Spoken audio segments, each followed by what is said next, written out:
Revelation 3291. From the 12th and the 13th of October 1944. God's voice. Satan's work. Fight of faith.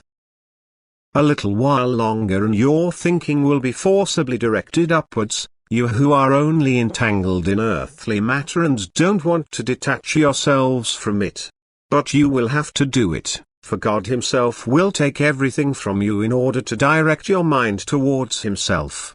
You humans do not benefit from the difficult time which has come upon you. You do not ask yourselves what is the cause of adversity and affliction, and thus you do not change because you do not recognize yourselves. And thus the adversity of the time has not yet had an influence on your soul's life, and therefore God resorts to more severe means in order to change your mind.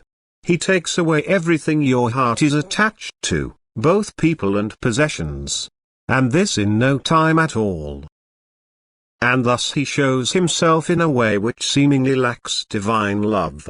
Yet you humans want it that way yourselves, for you did not recognize God's love when it expressed itself.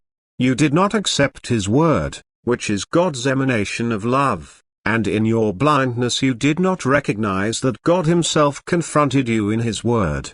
Thus He comes in bitter suffering, although He is not recognized again by those who are bound by matter, for they do not look for God and thus cannot find Him either.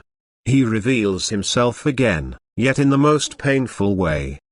He comes in the raging of the forces of nature and lets His voice sound, mighty and terrifying, and all shall hear Him. And where this voice will sound, there will be great misery afterwards, for He will sensitively strike those people who do not want to bow to Him under the law of love and who therefore shall feel His severity. For the law of love is disregarded to the point of inhumanity. God has always and constantly taught love. His adversary preaches hatred. God gave truth to people, His adversary interspersed it with lies and error, and now the adversary gains the upper hand because people listen to him while they reject God.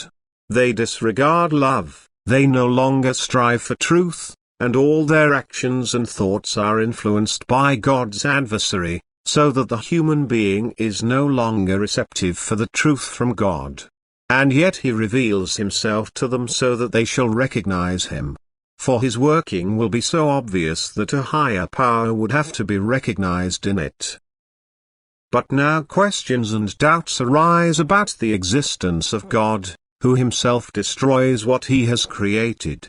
And this uncertainty is used by the God-rejecting people to initiate the fight against faith. For this the work of destruction by the forces of nature offers them a welcome handhold. And the people of the affected areas are the first to believe their explanations. They discard their old faith and strive for matter again with increased strength, that is, they seek to restore the former conditions as quickly as possible. And this time is characterized by the most severe spiritual battles. For now people are raging. Whoever is in possession of grace, whoever turns his gaze upwards and accepts the grace flowing towards him, will probably keep away from the goings-on and watch the course of earthly events with horror. For he recognizes God, and he recognizes the God-opposing nature of human activity. And he seeks to enlighten wherever he is given the opportunity. But he will have little success because the voice of the world drowns him out and is rather respected. But if God lets His voice be heard, they can still become attentive and remember these admonitions of their fellow human beings, and this can save their souls. For the time of suffering afterwards, the hardship and meager way of life, the seemingly difficult struggle for existence can have a favorable effect on the human being insofar as he loses his love for matter and learns to recognize spiritual striving is the purpose of life. But the majority will strive more than ever to possess the goods of the world and spare no means to acquire them. And then the unkindness of the world will first come out in the open. And this will mean a terrible life for those people who are still capable of love, for they will be exposed to constant threats and hostility and will not be able to defend themselves because they are weak and powerless in the face of those who live to please the world. The time will be hard but also bearable where God's strength can become effective, where peoples will strive towards God and the human being requests strength from God, for God does not rely on his own, and the greater the adversity the closer and more tangible his help is. And by this fellow human beings will also recognize the strength of faith and, if they are not completely hardened, become thoughtful. God's love courts every soul and makes it truly possible for it to come to knowledge.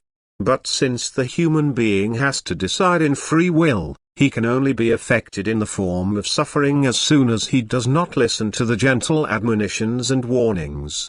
And since people do not pay attention to his word, which easily helps them to realize, he must now bring his power to bear and try to persuade people to turn back in a painful way. It is the last resort before the end and therefore also particularly painful for countless people, but it has been intended since eternity because the whole of humanity stands in a God-opposing will which cannot be broken by God's gentleness and goodness. And if this event does not bring about a change of will, there is no longer salvation for the souls on this earth and they have to bear the consequences of their rebelliousness. The soul has to walk the path through the creation of the new earth again and take upon itself an unspeakably agonizing fate until, after an infinitely long time, it is allowed to make a free decision of its will again. Amen.